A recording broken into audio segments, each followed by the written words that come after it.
Look, we have 46 chromosomes, right? Right. What Chimpanzees happened? have 48. Exactly. Yeah. They discovered that chromosome number 2 was taken out. They call it an artificial mutation. They mean geneticists. Fused together and 2 telomere caps put on, 1 telomere cap on each side. Who in the world took chromosome number 2 out, fused it together, and put telomere caps on it? And they say that it happened as an estimated 200,000 years ago, right at the time that the Sumerian tablets say they decided to make mankind to do the labor. There's no coincidence that the tablets are aligning with modern science. And this means that a couple things. The first thing, it means that we were genetically modified. The second thing that it means is the telomere caps limit our lifespan to about 120 years max, according to Harvard scientists. Now, in the Bible, what does it say? It says that my seed shall not abide in man forever. His years shall be 120. That was taken from the Sumerian tablets, even further back than that, thousands of years before the Bible was written, when Yahweh, a.k.a. Enlil, shows back up, sees the human beings building a tower into the heavens, copying a tower that they themselves had built. It pissed them off, and he said, whatever their hearts decide to do, they shall achieve it.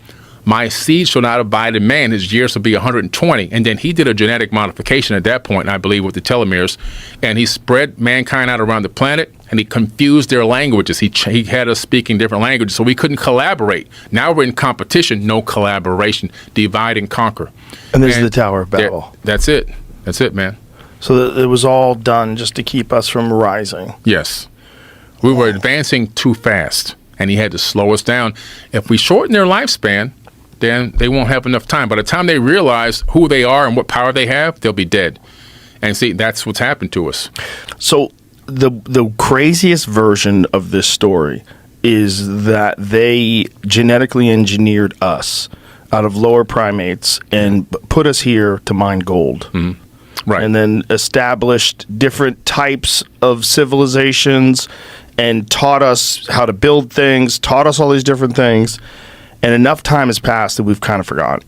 Mm-hmm. Enough time has passed. That's the wackiest version of it, right? Right. That's the bare bones minimum. Yeah. The wackiest version is that they made us, mm-hmm. which is, we've talked about this a couple of times, but how bizarre it is that human beings have this incredible fascination for gold. Mm-hmm. We're fascinated with gold.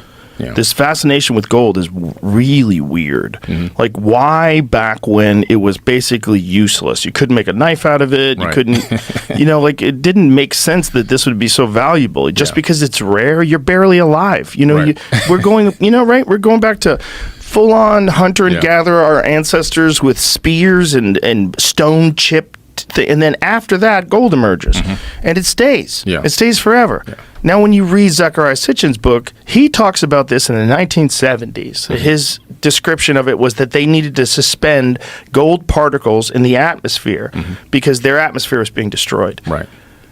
Then you move to like somewhere around the 2000s when climate scientists start proposing this idea mm-hmm. of suspending reflective particles in the atmosphere. Right. And then when you realize the unique properties of gold, how unusual it is in terms of like a building material, you can coat things. Mm-hmm. The reason why things are like coated in gold, silver plated, gold plated rather, you can take a tiny piece of gold and cover an enormous area with it. It's a strange metal. Yeah. Like really weird. Mm-hmm. And what, the supposed story is, it's very common on Earth, very rare on Nibiru. Right. Yeah, that's the story. Now, when I started looking into this gold thing myself, and here's what I came up with. So when you start analyzing the text, you discover that there was an encampment in a place called South Africa at Adam's Calendar. Okay. Now, at Adam's Calendar, there's actually the very first gold mines discovered. They're dating them back to about 200,000 years ago. And that's incredible because there's a building there that looks like a worn down structure. Now, in the tablets, it talks about the fact that the Ijiji, who were the working class Anunnaki beings who were cleaning out the Euphrates and Tigris River so they can create irrigation and, create a bustling civilization. Also, they were doing the actual construction themselves. No people needed, just them working. They were like the construction workers, and Anu and Enki and Enlil, these leader gods, were like, the foremen, the master architects and so forth, right? The boss. So these people were working, but they weren't supposed to be enslaved. They were volunteers. They got tired of doing the work, according to them, for about 250,000 years of labor on Earth, and also, according to them, on Mars. This is in the text. They call it Lamu. And so they decided to go to war against Enki and Lil and Anu because their demands had not been met. So they went to meet them in the Epic of Atrahasis. They go to Adam's calendar. They go to that same structure that was discovered where that gold mine is located. I was like, holy crap, there is some link here to gold. Specifically, exactly, I don't know. But I know if you're an advanced civilization, you need gold. And the people that you have working it for you probably think, it's to adorn or to adorn yourself or in recognition of the gods. So they'll wear it and they'll utilize it, but not for technology. But what's crazy is they go to war, they go to get ready to go to battle. And then Enki says, I have an idea that will stop this war. There's an existing being on this planet. Existing, not something that doesn't exist, existing. We can add our essence to it with a slain god. So they're talking about taking the DNA or genetics from one of themselves and mixing it with the DNA of the hominid that was here. It's not specified whether it was, an ape man or anything, but they don't specify in the tablets. But to create a worker being. And they began to do this genetic modification, probably disconnecting some of our DNA, making genetic modifications to us to get us to take orders from them. They inserted something called a worship gene, which was just discovered recently, that human beings have a gene inside of them that can be turned on and turned off. It can be turned off in a laboratory setting. It can also be turned off with a magnetic field around your head. And when it's off, you don't want to worship anything outside of yourself. You look inside. And when it's on, you look to get something from the outside. So this is incredible. And so they made us worship people. Gene yes. inside of us to make us worship them. Wow, how genius. It's incredible because then you're not a slave anymore. You're doing this for the honor of the gods. And for people who think all this talk is really crazy, I want to put into perspective that we talked about this the other day, that during which war was it where the Soviet Union was experimenting?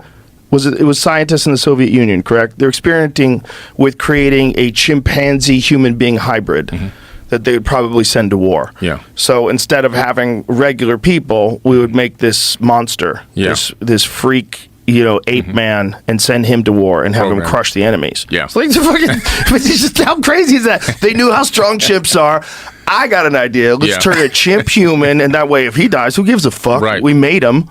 Get him to go to work for us. Yeah. And now if you're a supremely enlightened being, wouldn't you think of human beings with all of our folly and all of our chaos and all of our war and bullshit and the internet and disinformation and misinformation, wouldn't you think of us kind of the same way we would think about that chimp hybrid thing? Yeah. If I was I was the president of Russia, I want my cousins to go to war? No. Or I want to send this freak that I made in a lab? Yeah, and what's interesting, I'm glad you said made in a lab. They had talked briefly in that text about fashioning people. In other words, almost like... How did they say it? They said the word fashioning. Fashioning a being. What was do you remember the actual quote? I would have to look it up, the actual quote.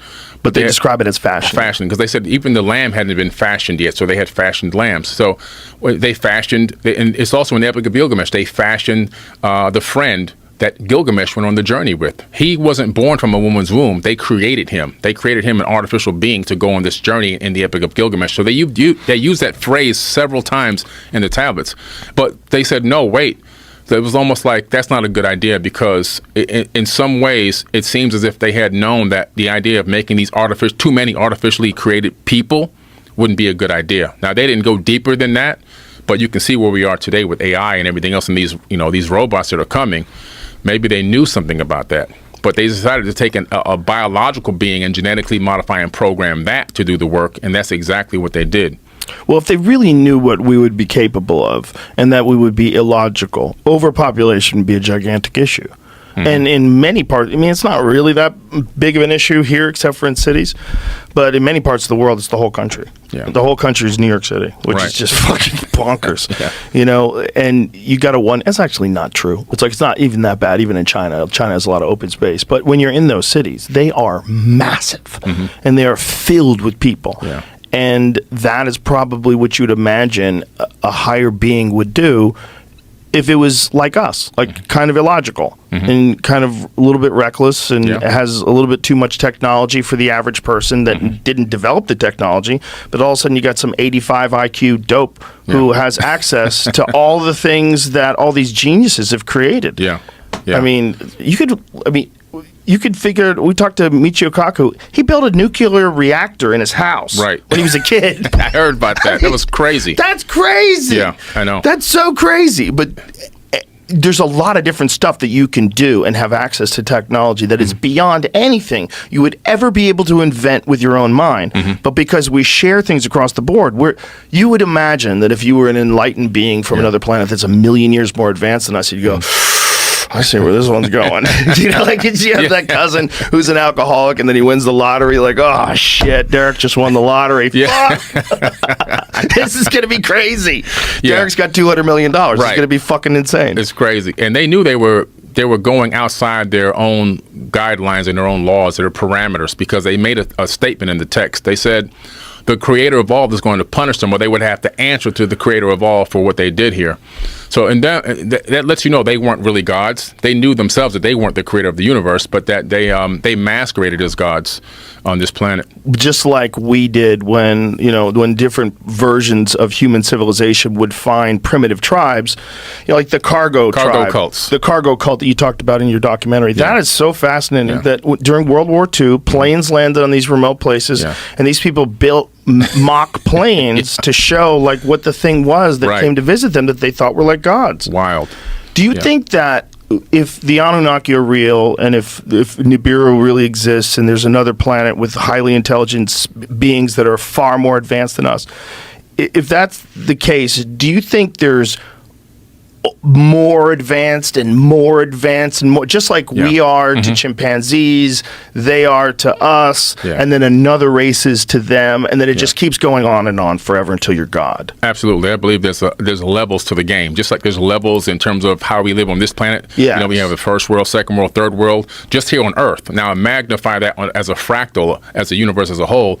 You have civilizations that are 1 million, 2 million, maybe even 1 billion years ahead, and every universe every civilization progressing within the universe at a specific rate. So you can have beings that have already maybe even shed their corporeal bodies and only exist as beings of energetic light, and then you have everything all the way back down towards us. So